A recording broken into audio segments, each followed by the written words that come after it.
Hey, hello everyone and welcome back to my channel named Learning to Learn. So in the last class हमने discuss किया था related to SWOT and TOWS analysis और हमने इन दोनों का comparison भी देखा था कि SWOT और टॉस में फ़र्क क्या होता है. आज हम डिस्कस करने वाले हैं other things related to strategy. ठीक है, तो अगर आपने ये वीडियो नहीं देखा हो या ये वीडियोस की प्लेलिस्ट नहीं देखी हो so make sure you watch the playlist.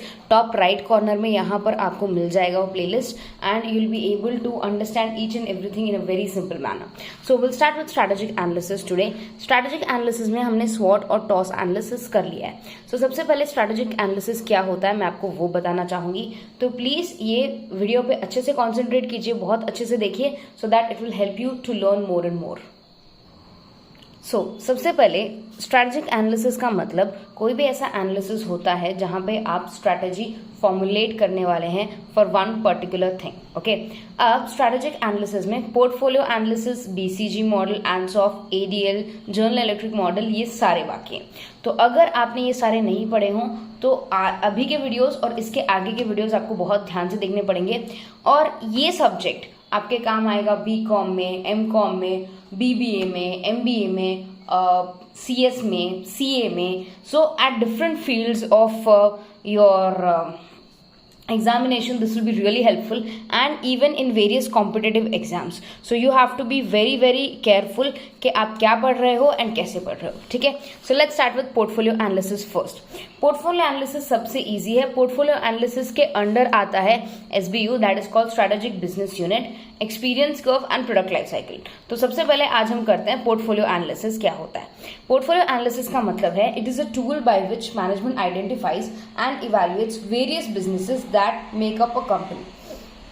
तो ये एक ऐसा टूल है जो बेसिकली इवैल्यूएट करता है और मदद करता है और हेल्प करता है एक बिजनेस को कि वो बिजनेस क्या कर सकता है, what it can become. Okay, in portfolio analysis, top management views its product lines and business units as a series of investments from which it expects returns. ठीक है, तो यहाँ पर क्या हो रहा है, यहाँ पर जो भी बिजनेस है, बिजनेस अपने प्रोडक्ट्स को या अपने यूनिट्स को क्या देख रही है as a part of investment और एक ऐसा इन्वेस्टमेंट जिनसे उनको क्या मिलने वाला है, रिटर्न मिलने वाला है.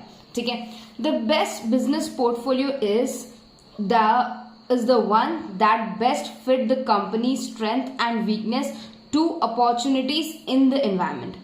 तो यहाँ पर क्योंकि हम एक बिजनेस को एक इन्वेस्टमेंट के तौर पे देख रहे हैं जो हमें फ्यूचर में प्रॉफिट देगा.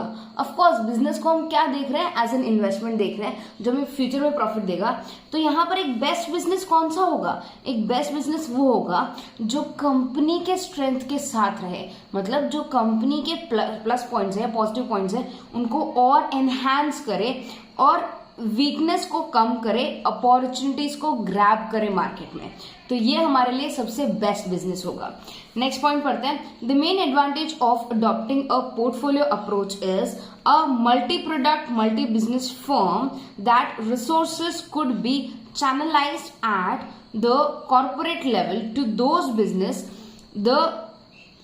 Those possess that great potential. तो इसका मतलब क्या हो रहा है कि जब हम पोर्टफोलियो एनालिसिस के थ्रू हमारे बिजनेस को देख रहे हैं तो हम हमारे बिजनेस को एज एन अपॉर्चुनिटी देख रहे हैं, हम हमारे बिजनेस को एज अ वे देख रहे हैं जहां से हमको बहुत अच्छे रिटर्न्स मिल सकते हैं. राइट, तो अगर ये वो केस है तो यहाँ पर हम हमारे बिजनेस को as a multi product multi business approach देखेंगे जहां पे मुझे एक से ज्यादा बिजनेस से या एक से ज्यादा व्हाट डू वी से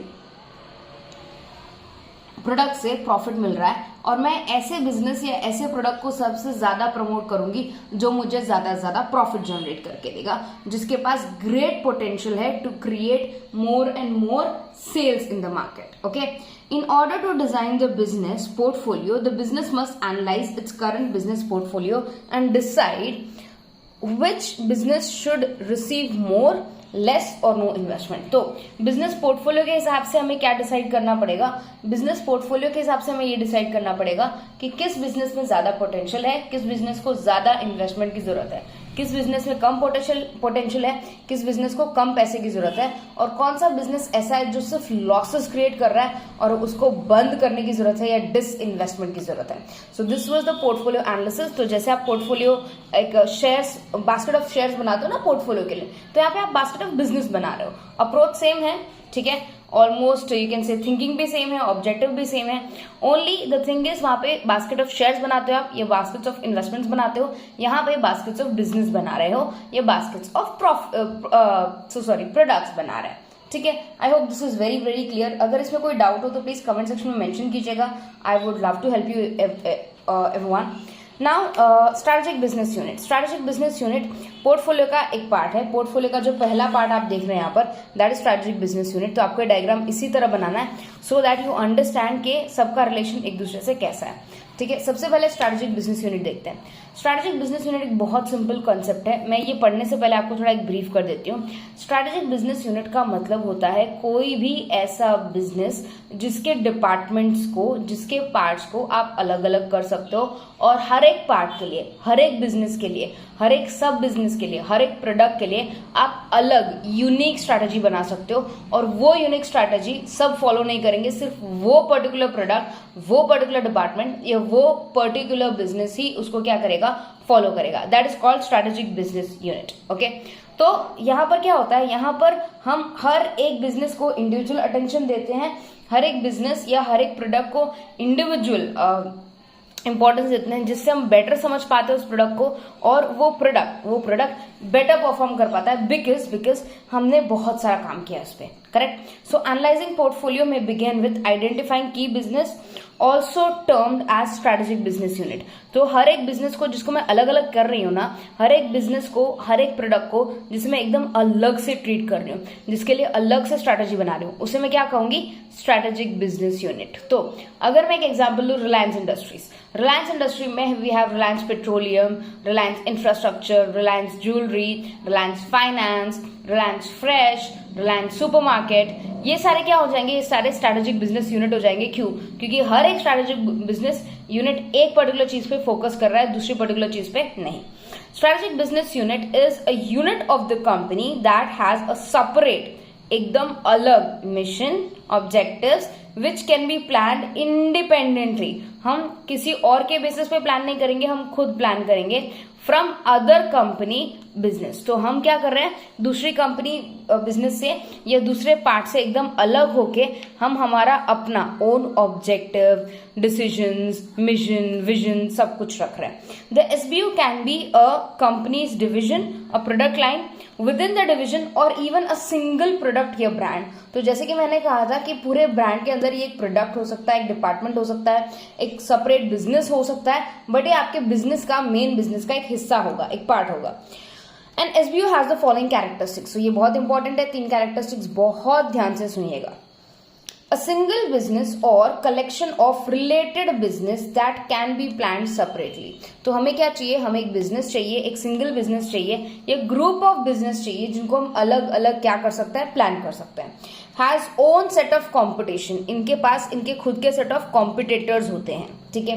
has a manager who is responsible for strategic planning and profit. तो इनके पास एक मैनेजर भी होगा जो रिस्पॉन्सिबल होगा फॉर स्ट्रेटेजिक प्लानिंग और प्रॉफिट के लिए. तो यहाँ पर क्या हो रहा है, ये 3 कैरेक्टरिस्टिक्स होंगी तो ही आप स्ट्रेटेजिक बिजनेस यूनिट एस्टैब्लिश कर पाओगे, वरना नहीं. तो कौन से कंडीशन है, मैं एक और बार रिपीट कर देती हूँ. सबसे पहले एक बिजनेस या एक ग्रुप ऑफ बिजनेस जिसमें सारे ग्रुप ऑफ बिजनेस इंटररिलेटेड है एक दूसरे के, बट आप उनको सेपरेटली प्लान कर सकते हो, पहली बात. दूसरा, उनके खुद के सेट ऑफ कॉम्पिटिटर्स होते हैं, मतलब हर एक बिजनेस के, हर एक सब यूनिट के खुद के कॉम्पिटिटर्स होंगे, और हर एक डिपार्टमेंट का, हर एक बिजनेस का, हर एक यूनिट का एक मैनेजर होगा जो रिस्पॉन्सिबल होगा उनकी यूनिक स्ट्रैटेजी प्लानिंग के लिए, यूनिक स्ट्रैटेजी फॉर्मुलेशन के लिए. तो यहां पर वो लोग क्या करेंगे, इंडिपेंडेंटली काम करेंगे, इंटरडिपेंडेंटली नहीं, वो इंडिपेंडेंटली काम करेंगे. तो आई होप आपको पोर्टफोलियो एनालिसिस और स्ट्रैटेजिक बिजनेस यूनिट समझ में आया होगा. नेक्स्ट क्लास में हम लोग करेंगे एक्सपीरियंस कर्व और प्रोडक्ट लाइफ साइकिल, फिर हम लोग बीसीजी मैट्रिक्स पे भी जाएंगे. So make sure you wait for the next video. Until then, take good care of yourself. Study hard, everyone. Bye.